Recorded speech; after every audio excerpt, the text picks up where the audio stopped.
بسم اللہ الرحمن الرحیم۔ حضرت امام مسلم رضی اللہ عنہ جب کوفہ پہنچے تو 12,000 سے زیادہ عراقیوں نے حضرت امام حسین رضی اللہ عنہ کی بیعت امام مسلم کے ہاتھ پر کر لی۔ یہ صورتحال دیکھ کر امام مسلم نے حضرت امام حسین رضی اللہ عنہ کو لکھا کہ آپ جلد تشریف لے آئیں۔ ادھر جب یزید کو اس صورتحال کا پتہ چلا تو اس نے حاکم بصرہ عبید اللہ بن زیاد کو حکم بھیجا کہ وہ فوراً کوفہ پہنچ کر لوگوں کو امام حسین رضی اللہ عنہ کی بیعت سے روکے اور جنہوں نے بیعت کر لی ہے انہیں تنبیہ کرے۔ ابن زیاد بڑا مکار اور جلاد انسان تھا۔ یہ ظالم جٹ کوفہ پہنچا اور اہل کوفہ کو جمع کر کے یزید کی مخالفت سے ڈرایا دھمکایا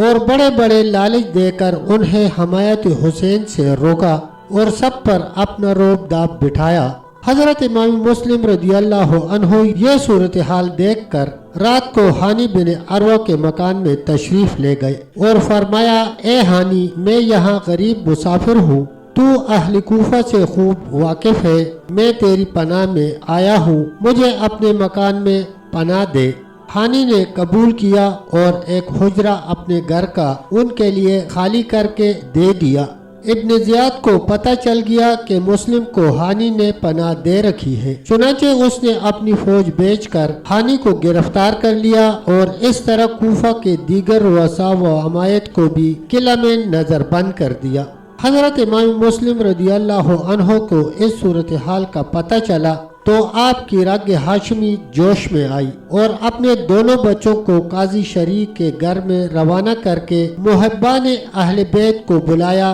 تو آپ کی ندا پر جوک در جوک آدمی آنے شروع ہوئے اور 40,000 کی جمعیت نے آپ کے ساتھ مل کر کسر شاہی کا احاطہ کر لیا اور ابن زیاد کو گھیر لیا۔ قریب تھا کہ ابن زیاد اور اس کے ساتھی گرفتار ہو جاتے کہ ابن زیاد نے ایک چال چلی اور وہ یہ کہ اس نے کوفہ کے جن بڑے بڑے آدمیوں کو قلعہ میں نظر بند کر رکھا تھا انہیں مجبور کیا کہ تم چھت پر جا کر اہل کوفہ کو سمجھاؤ اور ڈراؤ اور انہیں مجبور کر کے مسلم سے الگ کر دو۔ یہ لوگ ابن زیاد کی قید میں تھے اور جانتے تھے کہ اگر ابن زیاد کو شکست بھی ہوئی تو وہ قلعہ فتح ہونے تک ان کا خاتمہ کر دے گا۔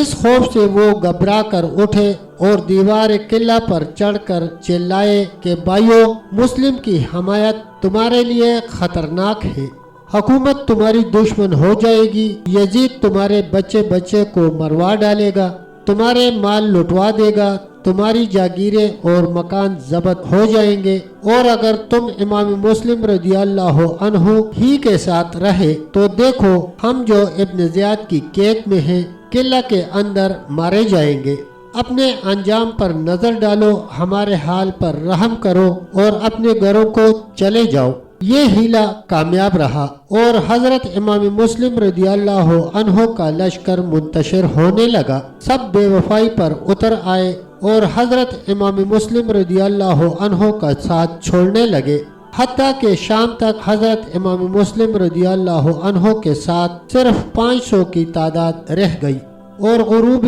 آفتاب کے بعد جب اندھیرا ہوا تو وہ بھی ساتھ چھوڑ گئے اور امام مسلم رضی اللہ عنہ تنہا رہ گئے۔ حضرت امام حسین رضی اللہ عنہ اور اہل بیت اعظام کی محبت و وفا کے ان دعوے داروں کے جملہ عہد و پیما جھوٹے تھے اور یہ لوگ وقت پر بے وفا ثابت ہوئے۔ معلوم ہوا کہ ہر مدعی محبت اہل بیت ضروری نہیں کہ سپاہی ہو۔ تب تک دوستو اتنا ہی، ملتے ہیں انشاءاللہ ویڈیو کے اگلے حصے کے ساتھ، تب تک کے لیے اللہ حافظ، اللہ نگہبان۔